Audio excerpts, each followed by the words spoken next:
Okay, so my name is Kelly.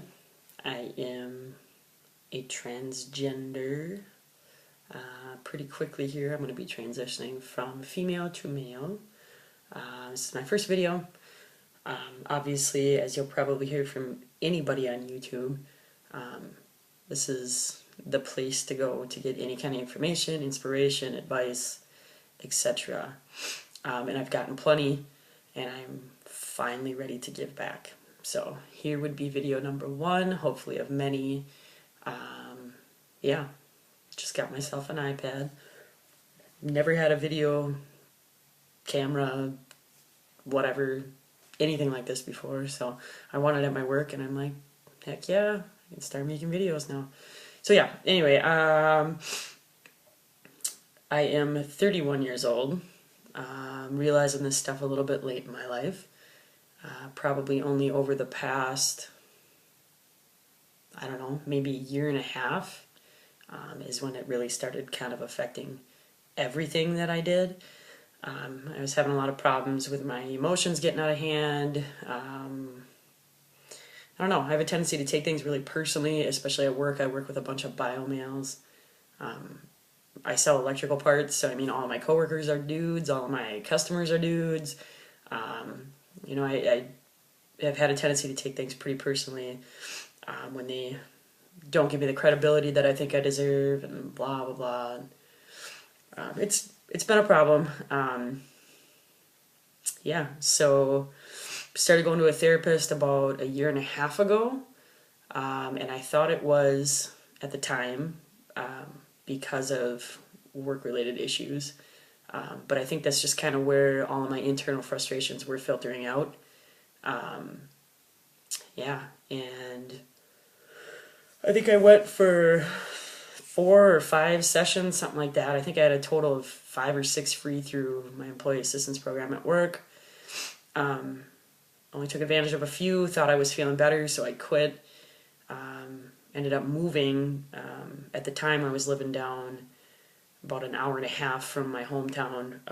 I transferred there for my job, took over our store down in Mankato, Minnesota. I'm from the Twin Cities area. So anyway, I ended up not liking the job. I ended up transferring back up, getting my old job back, and moved kind of halfway in between. My girlfriend at the time had an internship down in Mankato, so we kind of split the commute for about 6 months. I thought that was going to help things. It didn't. I didn't feel any better. Decided that we were going to move after she was done with her internship back up to my hometown. Of course, I insisted that everything would be better, and that was my problem, and that's what I needed. Things were fine for a couple of months, and then I decided that I wanted to go out and purchase a $22,000 truck. My girlfriend didn't like that very much, and I really couldn't afford it, but for some reason I just had this weird calling to do it.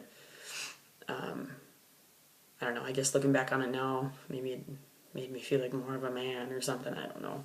I love it, it's my baby, don't get me wrong, I wouldn't trade it for the world, but it was a dumb decision, and it kind of caused some tension between my girlfriend and I. I would say 3 weeks to a month after I bought that, I just didn't feel good again, decided to go back into therapy, and at that point, I'm sorry, rewind that, about a week before I decided to start going to therapy again, I watched a show called Gender Rebel on Netflix, and just kind of put it in my head, and I was like, whoa, hello, there's the issue.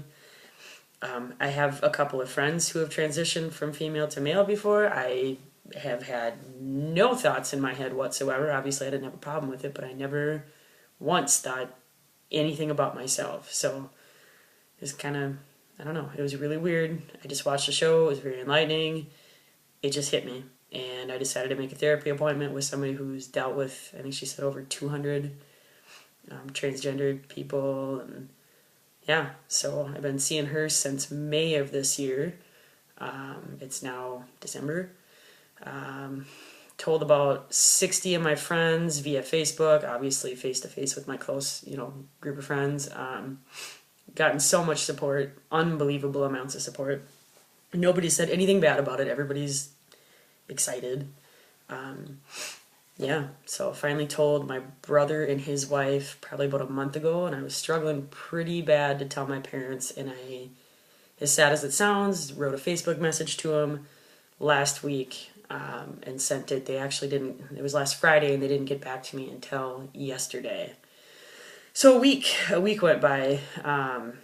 Of course, every thought was going through my head. I I thought, I mean, they're the most supporting parents in the world. I'm adopted. They adopted me when I was a month old. They've raised me as their own child. Love, support. I mean, they're great. They're still married. They're great values. They taught me and my brother great values. And, we had everything we wanted growing up. We weren't rich or, little snobs, but I mean, we played sports and we went on vacations, and they're just great people. Every mistake I've made, they've always found a positive out of it. They've always just been really proud of everything that I've done. So I didn't think it would be a big issue. However, as you guys know, when you're in this situation, you think, you got to kind of expect the worst and hope for the best, and that seems to be the case all the way across the board now with friends, family, everybody. So yeah. They basically sent me an email yesterday saying they support me 100% no matter what I do. They said, as you know, this is going to be, a big change for all of us, but together we'll get through it. Call us this weekend and we'll talk about it. So that's something I have yet to do. I kind of put it off today. I really wanted to, but I don't know. I'm kind of nervous about it, and I had to work and whatever. But probably tomorrow during the crappy Vikings game. The Vikings suck, I know, but I'm in Minnesota, so I'm a fan. But we'll kind of have a little bit of a distraction in the background, I think, so it might make it a little bit easier. I'll just go visit them tomorrow during the game. We'll talk things out. Apparently my sister-in-law accidentally outed me before they even read my email, which is what prompted him to actually read it. So yeah, she kind of took care of some of the explanation, I guess, so it's good for me. I don't have to explain everything to him. But yeah, so 2 weeks, I have my next therapy appointment. I cut down to once every 3 weeks, just the last time I went in there. So 2 more weeks and I have my next therapy appointment. I'm going to tell her all about it. And I'm going to request my T letter. I'm ready to go. I gave myself a goal at the first of the year. I don't know if it's because I waited so long in my life, or if maybe, everybody's probably this way. You kind of get it in your head and you start to feel better about it, and you accept it within yourself, and you find a support system, and you're ready to go. So yeah, I'm excited. I watch a lot of you guys' videos. I am part of TQ Nation, which is a great kind of social network type of deal. Been looking at people's, profiles and pictures and all that, and I'm really excited to finally get where I want to be. So kind of clean up my loose ends in my life that at 31 years old I should probably not have, and I think this has got a big part of it. So yeah, that is my first YouTube video, and I hope that some of you guys will follow along. I know that I was out there looking for people more my age for a while, and it's actually really hard to find people, transitioning this late in life. So hopefully I can be an inspiration to some of you that are just coming across this, and yeah, join me on my journey. Peace.